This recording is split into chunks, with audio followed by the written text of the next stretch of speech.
بسم اللہ الرحمن الرحیم۔ یہ ہماری سیریز کی دوسری ویڈیو ہے۔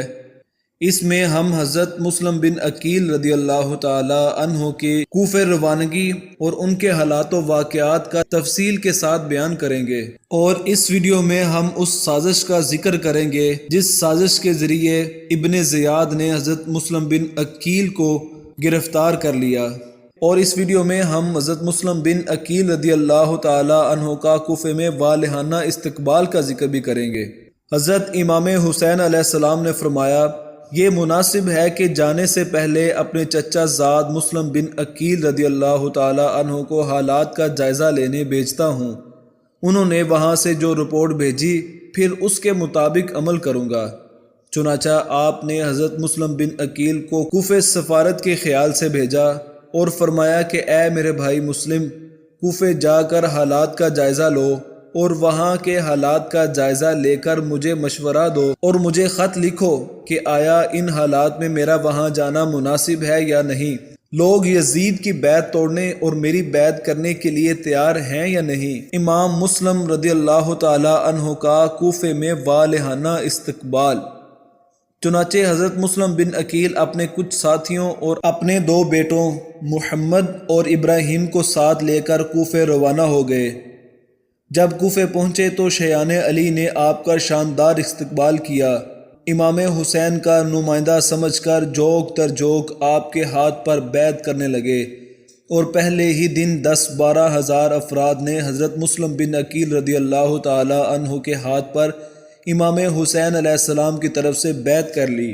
آپ نے پہلے دن لوگوں کا شوق، عقیدت و محبت، جوش اور ولولہ دیکھ کر امام حسین علیہ السلام کو خط لکھ دیا کہ بھائی حسین، حالات دعوت حق اور امر بالمعروف کے لیے سازگار ہیں۔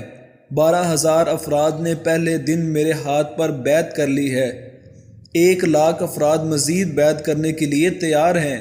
آپ بلا تعامل اور بلا جھجک تشریف لے آئے۔ یہ خط امام حسین علیہ السلام کو ملا اور آپ کوفہ روانگی کی تیاری میں مصروف ہو گئے۔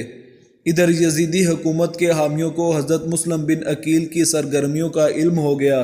کچھ روز بعد ابن زیاد نے کوفہ میں ایک جلسہ عام کا انتظام کیا۔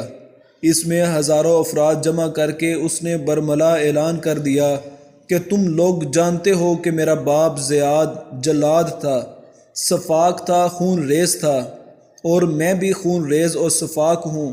مجھے معلوم ہوا ہے کہ تم یزید کی بیعت اور اس کی حکومت سے انکاری ہو، پس میں تمہیں سختی کے ساتھ اس بات سے منع کرتا ہوں اور یہ اعلان کرتا ہوں کہ جو شخص امام حسین علیہ السلام کے لیے مسلم بن عقیل کے ہاتھ پر بیعت کرے گا، میں اس کا نام صفحہ ہستی سے مٹا دوں گا۔ میں تم سب لوگوں کے نام بھی جانتا ہوں اور تمہاری شکلیں بھی پہچانتا ہوں اور تمہارے خاندانوں سے بھی واقف ہوں۔ اس کی اس ہیبت ناک گفتگو کے نتیجے میں وہ ہزاروں کوفی جو حضرت علی رضی اللہ تعالی عنہ اور امام حسین رضی اللہ تعالی عنہ کی حمایت اور غیر مشروط وفاداری کے علم بردار تھے، وہ اپنی بزدلی کے باعث انہی قدموں پر پیچھے ہٹ گئے، اور بہت سے لوگ خوف کے مارے چھپ گئے۔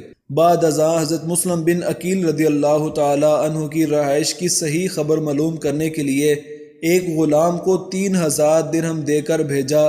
اس کو اطلاع ہو گئی تھی کہ حضرت مسلم بن عقیل اس وقت کوفے کے ایک رئیس، ایک امیر کبیر شخص کے گھر میں موجود ہیں جس کا نام ہانی بن عروہ رضی اللہ تعالی عنہ ہے اور اہل بیت کے ساتھ محبت کرنے والا ہے۔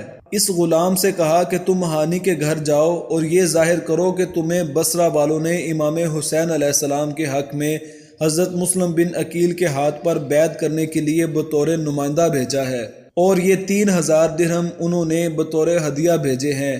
اس بہانے صحیح صورتحال سے آگاہ ہو کر مجھے خبر کرو۔ چنانچہ وہ غلام ہانی بن عروہ کے گھر پہنچا، دروازہ کھٹکھٹایا اور کہا کہ مجھے بصرہ والوں نے حضرت مسلم بن عقیل کے ہاتھ پر بیعت کرنے بطور نمائندہ بھیجا ہے۔ تو وہ اس کی چکنی چپڑی باتوں میں آ گئے اور اندر حضرت مسلم بن عقیل کے پاس لے گئے۔ اس نے ان کے سامنے بھی وہ بات حلفاً کہہ دی اور ان کے دست اقدس پر بیعت کرتے ہوئے 3,000 درہم ہدیہ کے طور پر پیش کیے۔ اس سے اگلی ویڈیو میں ہم حضرت مسلم بن عقیل رضی اللہ تعالی عنہ کی دردناک شہادت کا ذکر کریں گے۔ آپ سے گزارش ہے کہ ہمارے چینل کو سبسکرائب کر لے تاکہ اس سیریز کا آپ بھی حصہ بن جائے اور سارے واقعات تفصیل کے ساتھ آپ کے گوش گزار ہو جائے۔ اللہ تعالی ہم کو حضور پاک صلی اللہ علیہ وآلہ وسلم اور اہل بیت اور اصحاب کرام سے محبت کرنے کی توفیق عطا فرمائے، آمین۔